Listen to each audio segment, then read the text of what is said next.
Hi, I want to make a quick video on the idea of creating greater expectations for yourself and how that can have an effect, and how that's just creating more of a deprivation when you may think that you're getting excited for something when you're just creating a greater deprivation for yourself to have some kind of disappointment, some kind of, you're going to be falling down more once you create a bigger expectation.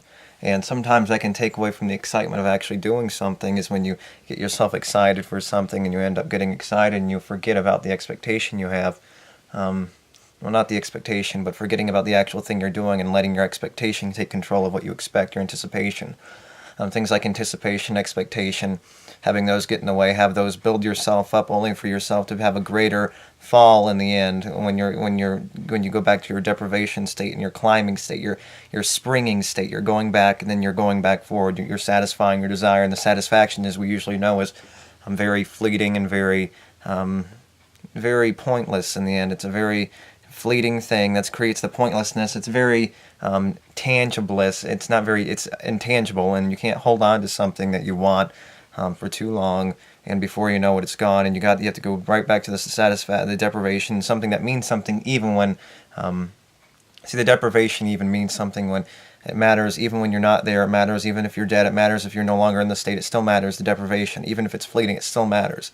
The satisfaction isn't predicated like where the negative deprivation is predicated, and that's the thing the life game is built upon, so it matters no matter what, because that's the way the life game is built on.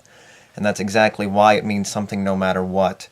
And it's obviously the bad states that means something. Life's predicated, it's created off of these negative states, and then that's the exact thing why it means something, regardless of you still existing, you still experiencing the pain, it still means something.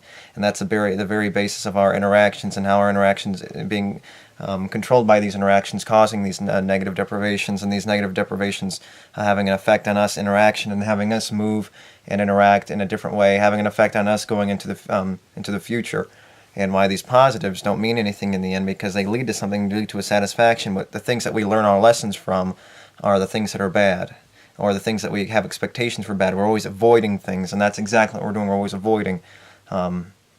And I would guess that's almost in a way you can, anticipation and expectation, you're avoiding a negative state of mind when you have great expectations, and it usually takes a negative state of mind beforehand, a great deprivation for these expectations, these great anticipations to exist. It takes a great negative for you to even have a great anticipation of something so simplistic as an idea of just a thought that gets you excited about something that may or may not happen, or avoiding something. Oh, I don't have to go to the doctors today. I don't have to get my shots, so I'm relieved. I don't have to get the shots now.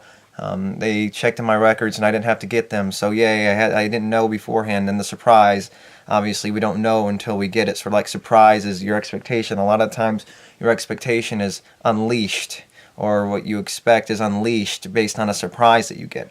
Be it you know the surprise or not knowing the surprise.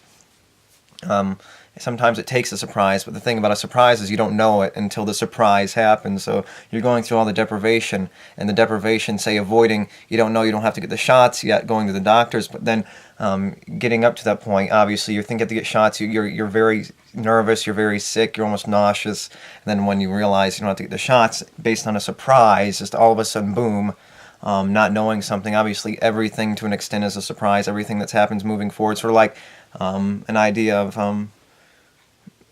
watching a movie. It's almost like life is a movie. You're not going to see it until it's over. You're not going to be able to watch it beforehand. Let's say you're like the Truman Show, watching every moment of your life, but part of your life is watching that moment, and then we're going to videotape you watching the previous moments in your life moving forward, and that's going to be on tape of you watching you, and that's the rest of your life. So, where was I going with that? With the watching thing. Watching your life move forward, and it's about watching your life. But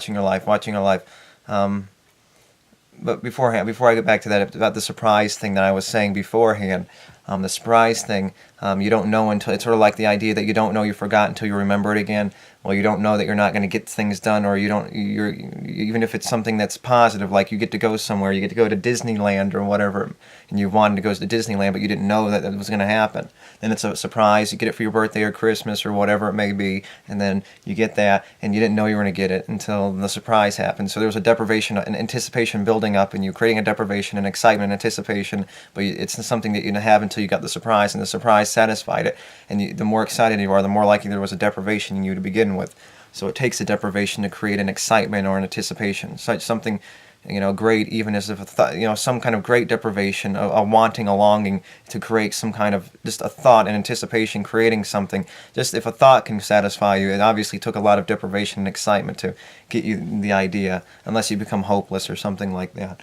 So it takes that, and say like the doctor's office, getting your shot, something that you want to avoid, then all of a sudden you don't know you're going to do it until you've already gone through the deprivation, and the satisfaction that you get from not knowing makes the deprivation and the dissatisfaction and the that you were feeling beforehand when you didn't know and you felt like you had to go to the doctor's office or whatever it was to get your shots that you didn't want. Then now you don't know, but it took the deprivation beforehand to get the great satisfaction that you didn't have to get your shots to begin with. It takes these things, it takes these trade-offs. And the more you have to get more to get more positive, you have to get more negative, and that's the whole game. That's the way it's functioning. Is you need to have that mechanism that's working constantly, where you have to have greater deprivation to get greater satisfaction. Because unfortunately, that's the way the mechanism that we're playing and works. We need that great deprivation to get the great satisfaction, and I guess in a way that's the whole idea of masochism or whatever it is. But then it's getting pleasure out of pain, so then it's just pleasure. It's not pain. It's based on an expectation of what you're getting, what you want. So like the burn from a workout, like I mentioned before, you can say you're a masochist, but you're not really a masochist. It's about the expectation and applying that to the situation, the build-up, the leading up to of some satisfaction you're going to be getting. So it becomes part of the whole process. So you almost learn to like it. It's because you know exactly what you're getting in the end. So anticipation is made out of a negative. And the more of anticipation you have, you're creating more of a negative that you're going to have in the end. So you go up, then you go right back down. You create a bigger momentum to go right back down as far as you were when you were going right back up to create that great anticipation. You're more likely, but not necessarily always in all circumstances. Sort of like you can build up your anticipation, get there, then obviously you do your thing and you get excited. You do the activity that was exciting you, then you go back and things go back to normal. But more than likely it's going to be because I have to leave now, then you're going to create a deprivation, but I'm satisfied, it was fun, and so on and so forth. Yeah. So then you go right back to the same old routine. But also you're going down again, that's the thing, you're going back down, and that's the whole mechanism. So yeah, in anticipation and expectation, that it creates that kind of mechanism that makes this mechanism work all the more, that makes the mechanism drive to begin with. So I don't know, I think I might rewatch the video and see if the point that I forgot can come back. So thank you. Bye. Okay, I remember the point I wanted to make, and it was this idea of how you feel like life's repeating itself. When you're, say, watching a movie, you've seen it over and over again, you feel like things are repeating themselves, something very monotonous, and it repeats itself over and over again, and it almost feels like life's repeating itself over and over again. It's the same routine over and over. You sit in there, you almost disconnect yourself from your life. You're watching a movie, and then when you're watching the movie, you feel like you're part of that movie, or you're not necessarily part of it, but you almost say you're getting sucked into it and you're watching it, even if it's not particularly interesting to your mind, you're not being sucked into it, you can still feel like you're repeating it, you're in the same environment, you're still watching it. Obviously a new surprise is happening in the real world, and the very fact that you're playing the video, it feels like it's repeating, but it's still something happening in this life moving forward. It's still something new happening. It's just the same recording that you're watching, but it's the same recording at a different time moving forward based on different circumstances around you, still moving forward into the future, but life can still feel like it's moving on. It feels like it's very monotonous, even though you're watching something that's that's moving forward. You're in a reality moving forward. Things are changing.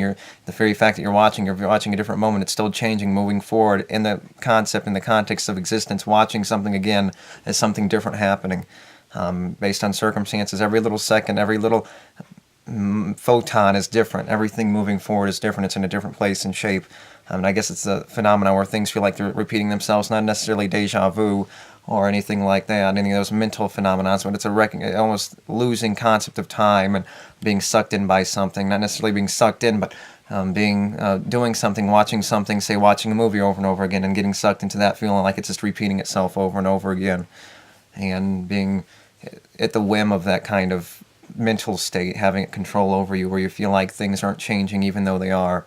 You feel like life's static because you're watching a movie that you've watched, or it feels like it's very monotonous and you move, and then when you stop watching, that's when the change resumes and it keeps on going. Say when you stop the movie and you walk out and get a drink or something, then it feels like life's changing. All of a sudden, the bright lights are in your face, things feel like changing, but it's like based on your senses, it seems like things are staying the same. So that's when you start feel like life's static, and then things start changing afterwards. When you require a bigger change, say from just sitting there watching something, then moving on from that. So I think that's all I wanted to say, and I don't know if I explained it the best I could, but whatever. Thank you, and until next time, bye.